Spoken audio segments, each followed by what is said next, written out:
for survivors of sexual and gender-based We know that and putting such if India succeeds in achieving its development objectives, marginalized it will go a long way international crimes in achievement of global goals. Throughout Myanmar, but particularly And in Rakhine State, so we by have the same taken perpetrators that committed whole of genocide society against approach the Rohingya. Yes, by no one is engaging being held to account our states, as the military continues to our local governments, total impunity. our civil As society, communities, and as the FFM our has people. repeatedly said, domestic Our motto accountability is not possible. Sabka in Myanmar. Saath, Neither Sabka does the country Vikas, have an effective Sabka national framework Vishwas. for protecting women's Meaning, rights or upholding together, equality. everyone's growth with everyone's trust. This resonates with the core SDG principle of leaving no one behind, be it access to nutrition, health, education, electricity, or housing. We are making great progress through our inclusive programs. Excellencies, last year we celebrated the 150th birth anniversary of the father of our nation, Mahatma Gandhi, by achieving full sanitation coverage in our 600,000 villages. In 5 years, we built over 110 million household toilets, which improved our rural sanitation cover from 38% to 100%. Our massive awareness generation programs are empowering our women. We have achieved gender parity in elementary and secondary education. Nearly 70 million women in rural India are part of self-help groups under our livelihood mission. They are transforming lives and livelihoods of a big scale. Over 1 million women are elected representatives of our local governments, leading the process of participatory development. In the last 6 years, we opened 400 million bank accounts for the unbanked, out of which 220 million are owned by women. We have leveraged the power of technology for financial inclusion. This is based on the trinity of a unique identity number, a bank account, and a mobile connection for everyone. It has allowed us to make direct benefit transfer of $150 billion to over 700 million people persons. Our food security program reached 830 million citizens. Our Housing for All program will ensure that every Indian will have a safe and secure roof over her head by 2022, when India completes 75th year as an independent nation. By then, 40 million new homes would have been made under this program, more than the total number of households in many countries.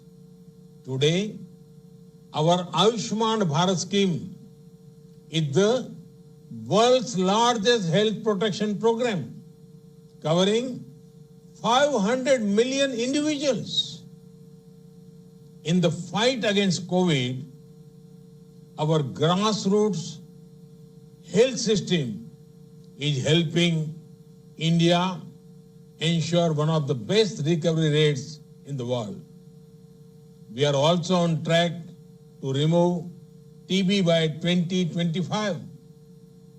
Other developing countries can learn from the scale and success of India's development programs. And for the technologies and innovations we have deployed, it is this realization that underpins India's own development partnership with the Global South. Excellencies, while marching forward on the path of development, we are not forgetting our responsibility towards our planet. Over the past few years, we have reduced 38 million tons of carbon emissions annually. This was achieved by electrifying our villages, providing clean cooking fuel to 80 million poor households, and introduction of energy efficient measures. We have set a target to install 450 gigawatt of renewable energy and restore 26 million hectares of degraded land by 2030. We have an age-old tradition of living in harmony with nature. We launched one of the largest campaigns for cleanliness and discourage usage of single-use plastic.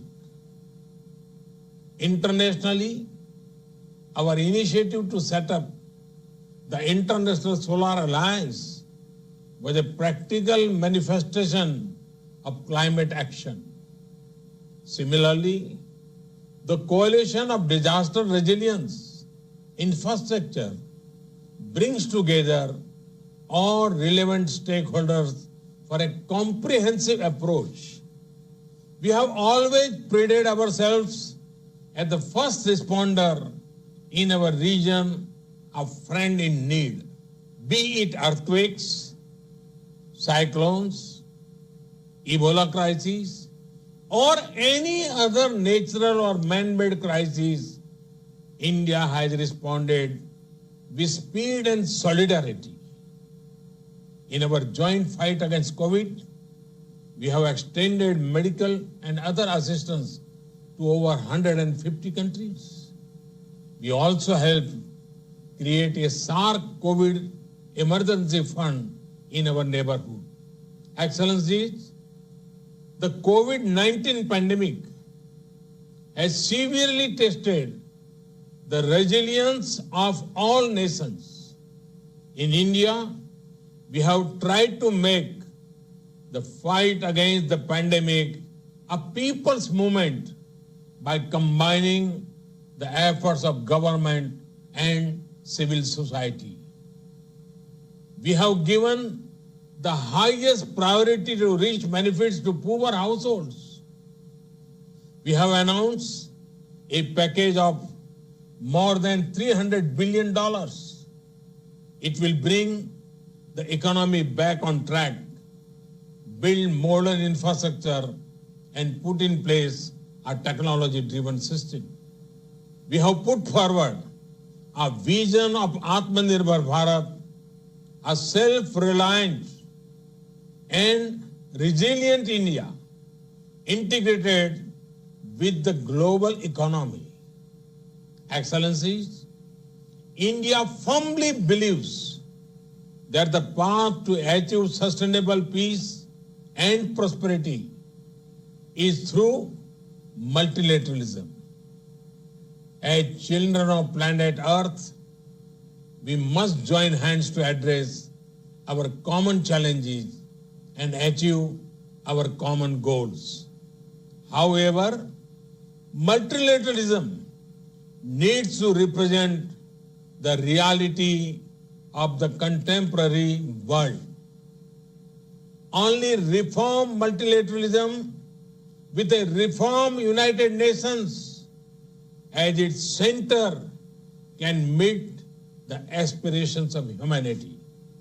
Today, while celebrating 75th years of the United Nations, let us pledge to reform the global multilateral system, to enhance its relevance, to improve its effectiveness, and to make it the basis of a new type of human-centric globalization. The United Nations was originally born for the furies of the Second World War.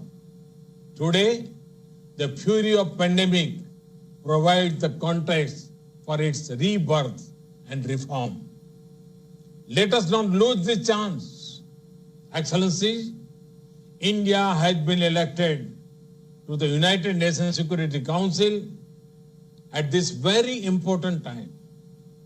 With our deep commitment to maintaining global harmony, to improving social economic equity, and to preserving nature's balance, India will play its role in full support of the UN agenda.